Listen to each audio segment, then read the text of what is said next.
Howdy, it's Scott Johnson here. It's the diary, and it's another chance for us to hang out and talk and chat and, do whatever we're doing. It's, is it Friday?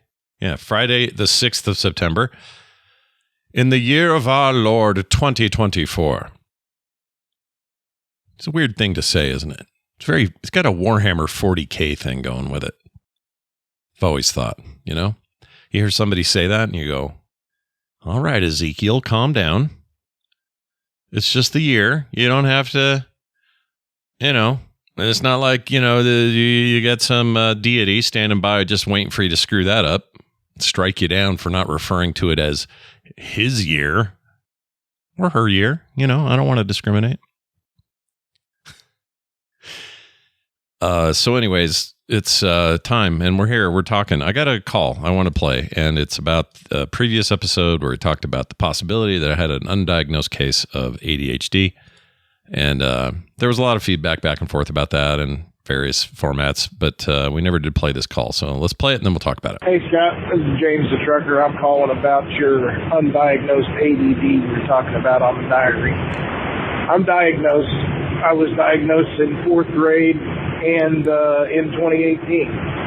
I'm not treated. So your fear of dealing with the treatment doesn't necessarily apply, because you could still get diagnosed and choose not to treat it. VA is such a pain in the butt about meds that I just don't bother with it anymore. But it is what it is. Love the show.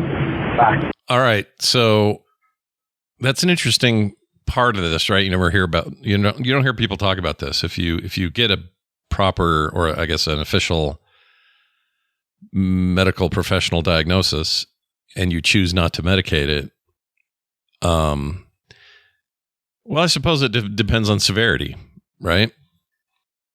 Of course, if you go back, I don't know, let's go back to the 1400s. All right, let's go back to when we said year of our Lord all the time. Back then, I don't feel like, certainly there were people with what we would modernly call ADHD, right? We've just taken a human neuro deviation and given it a name and studied it and understand it now, that sort of thing, right? But prior to that, we didn't know what it was. People just thought that guy was a little quirky, or he sure can't focus, or, whatever we said back then. So they lived their entire life, perhaps, with that, and didn't, what are you supposed to do? They just had a bad case of the humors, or whatever they said back then. Put a leech on it. I don't know. I don't know what they did, but I think this is a pretty salient point that diagnosis doesn't always necessarily mean you need to immediately throw pharmaceuticals at it. And I probably wouldn't, if I was to go in and get some sort of formal diagnosis, I would probably not do anything really about it, other than, I would now have, what am I even looking for? Verification, or that checks out kind of feeling, like, oh yeah, okay, that makes sense. Anyway, thanks, doc. And then I go away. I mean, it's possible on my insurance I could probably get medication, but, do I really need to? And I know there are people out there listening who, perhaps are medicated in this regard and have had it change their life massively in a positive way. I feel like I do okay though, like life has been managed okay. There are parts of what I do that I think are benefited. I'm not going to call it a superpower, but I'm going to say things may have benefited a little bit from that because of that neurodivergency. You know what I mean? Kind of hard to explain, but there's certain parts of what I do.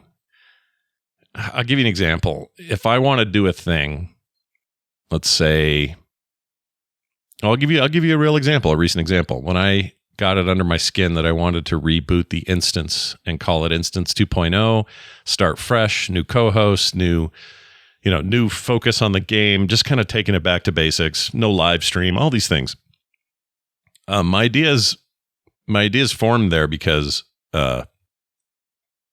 I just felt, I don't know, I just had this feeling of like, this is time. It's time. I'm going to do this. And inevitably, whenever I start making motions in the regard of what I might be doing or not doing, somebody out there is a naysayer. Always. It's always happened. When I was starting a morning show, there were naysayers. Oh, you can't do that. You can't keep that up. I was doing, when I started the instance initially, there were people who are like, oh, you can't podcast about one game. That's crazy. People were that way about this thing. It's just you on a mic talking about your life. Who's listening to that? If I hear that sort of thing, even remotely, like a tiny, tiny bit of derision about what I want to do, there is zero stopping me at that point.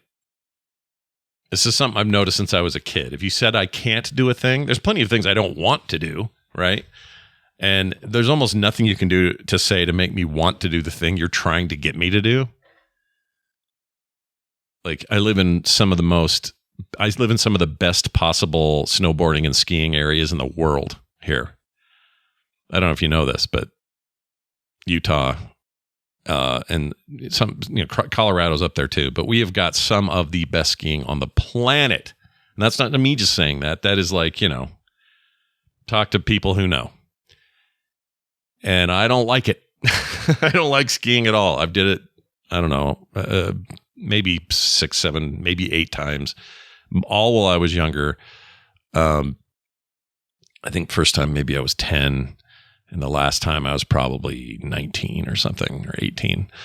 And I don't have any desire. If somebody came to me and said, Scott, let's go skiing. You need to go skiing. I'd go, nah, the best you're going to get out of me is I'll hang out in the lodge and chill, read a book up there or something. You guys go ahead, have your fun. You go spend your $200 day pass and your very expensive skis that you either bought or had to rent or whatever, and you go ahead. But I'll be here reading a book about zombies or whatever, right? Really, I cannot be moved in that conversation. I can't. I have no FOMO. I don't care.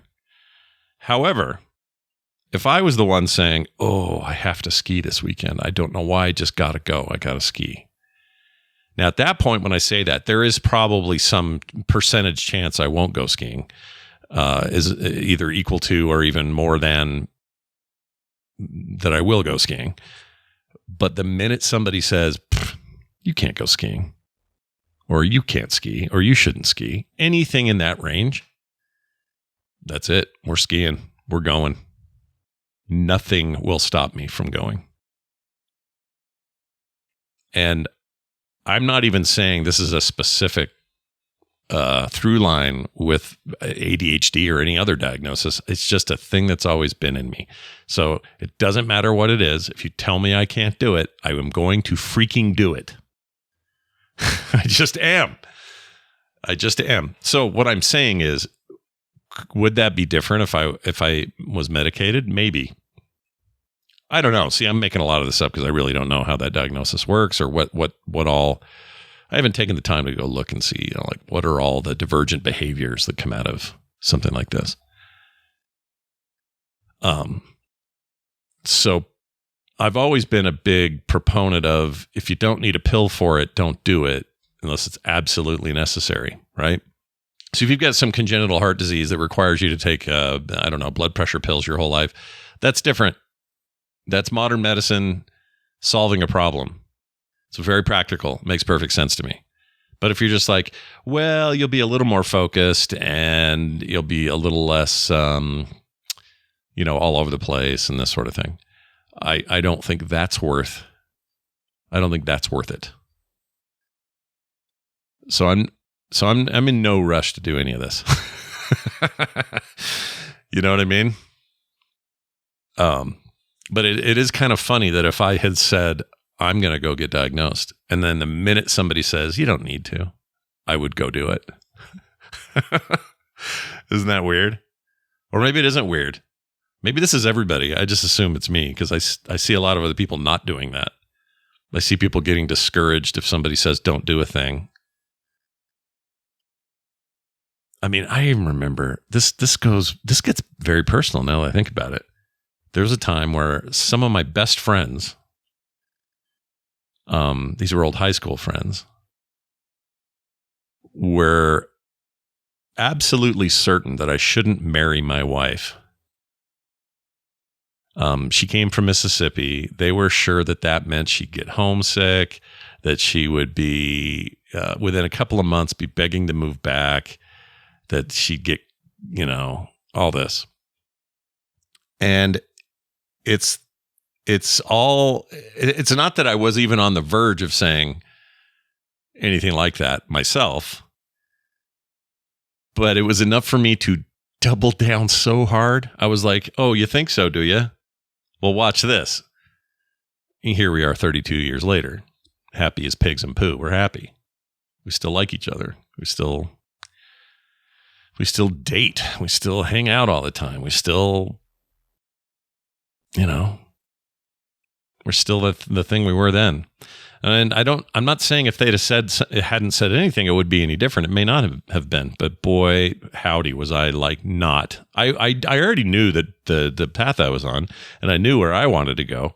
So it was just a matter of just like, well, yeah, I'm doing this. So, F off. Nothing you can say will deter me from my appointed rounds. And the same thing happened with kids. I remember people going, oh, Scott, I don't know how, do you think you're ready to be a father? And I was like, ding, that's all you needed to say. Of course I am. See you later. I got this. Bye. Like, you know what I mean? And I don't think this is it's not special or anything. A lot of people do that.